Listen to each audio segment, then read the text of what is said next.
Let me make one final plea, Mr. President.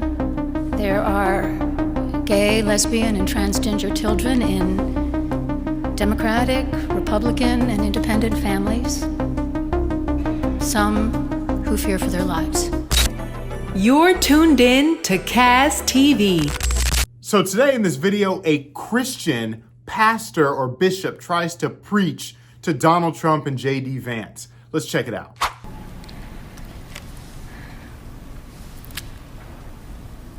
Let me make one final plea, Mr. President.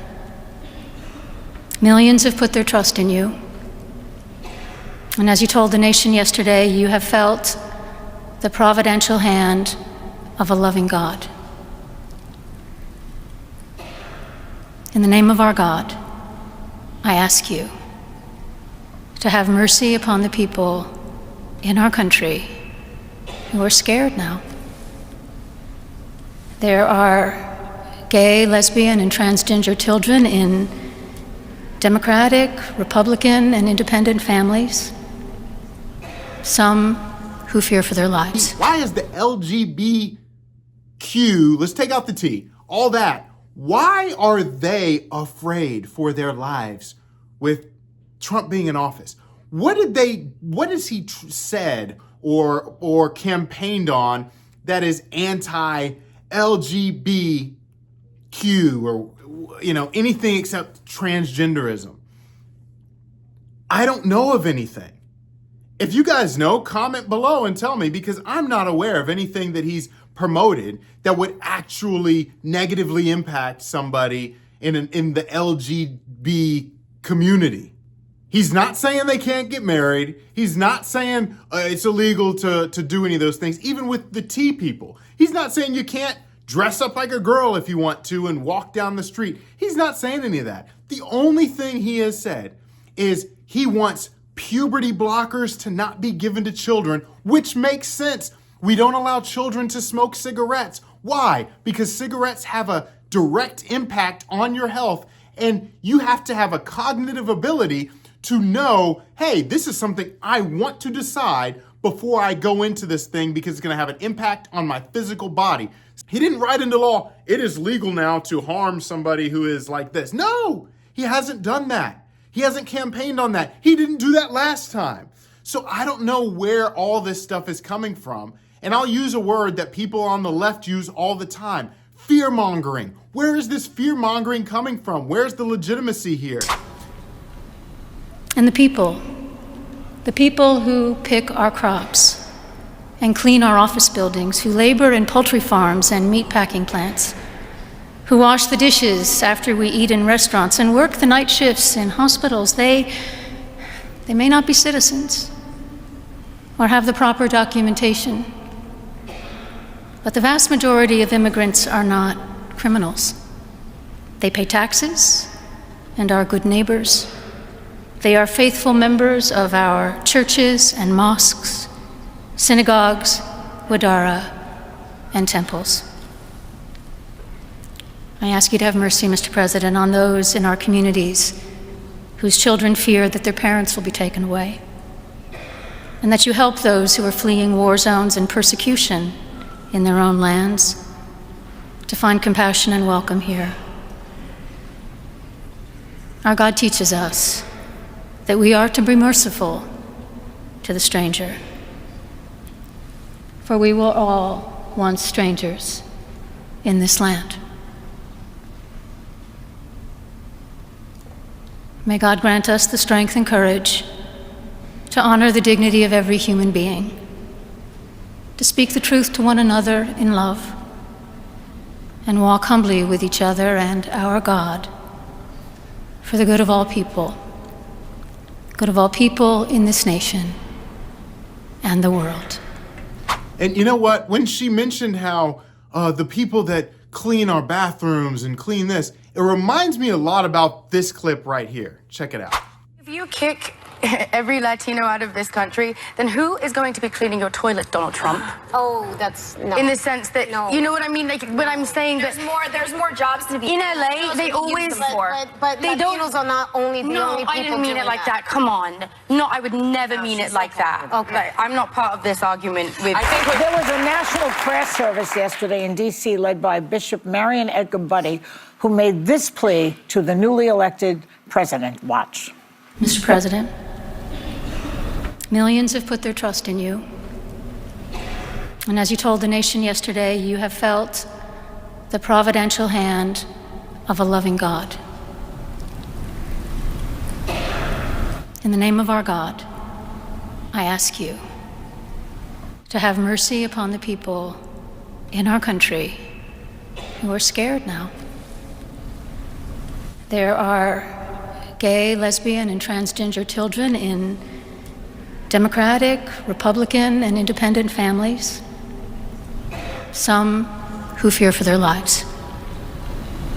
And the people who pick our crops and clean our office buildings, who labor in poultry farms and meatpacking plants, who wash the dishes after we eat in restaurants and work the night shifts in hospitals, they may not be citizens or have the proper documentation, but the vast majority of immigrants are not criminals. Oh, he didn't like that. Trump did not get the message, and now he's demanding an apology. So here to respond, please welcome Bishop Marion Edgar Buddy. Welcome to the show. Thank you. So let me ask you this. You seem to have more fearlessness than anyone in Congress right now, ma'am. What made you decide to use that opportunity for this message, or didn't you have any apprehension about it? My response, thank you, first of all, for allowing me to be with you today.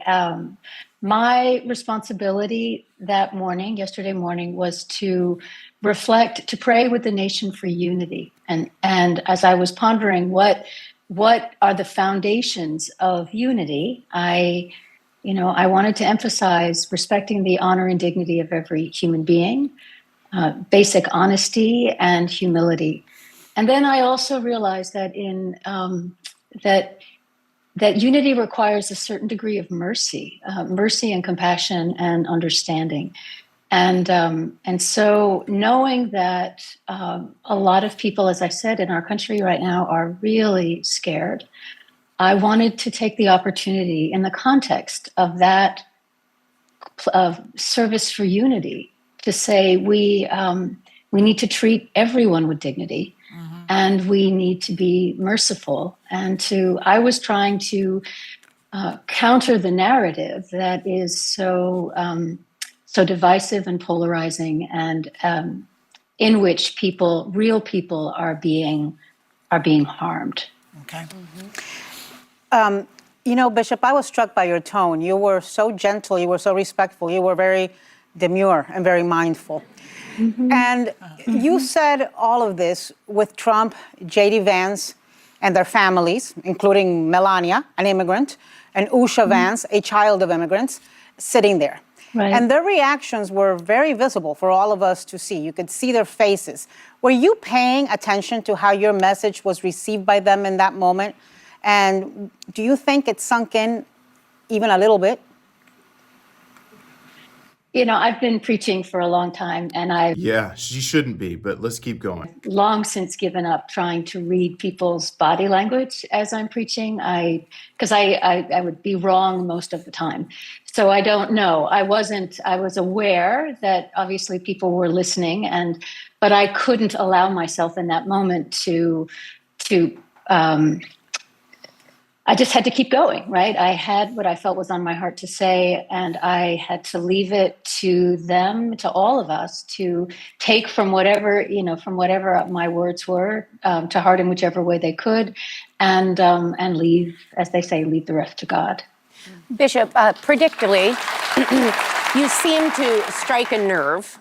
President Trump initially said yesterday it was, quote, not a good service, unquote. But overnight, he took to social media to say you were a, quote, radical left hardline Trump hater, unquote, that you brought the church into politics and that you owe your church and the public an apology.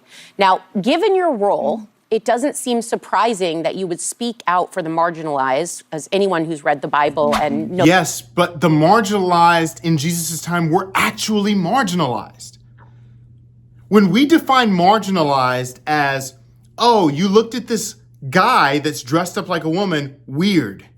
You said, sir, can you please get out of the way? Or, sir, can you come over here? And misgendered some. That's not marginalizing. That's just the tail wagging the dog of the society, because somebody has created in their mind a false sense of reality, and we've all got to play along with it. Now, I believe we should treat all human beings with dignity and respect equally, regardless of their background, regardless if they believe crazy things or not. We're all supposed to love one another and treat everyone with equality and respect. But part of respect and part of love is saying, I respect you enough and I love you enough to be able to tell you the truth.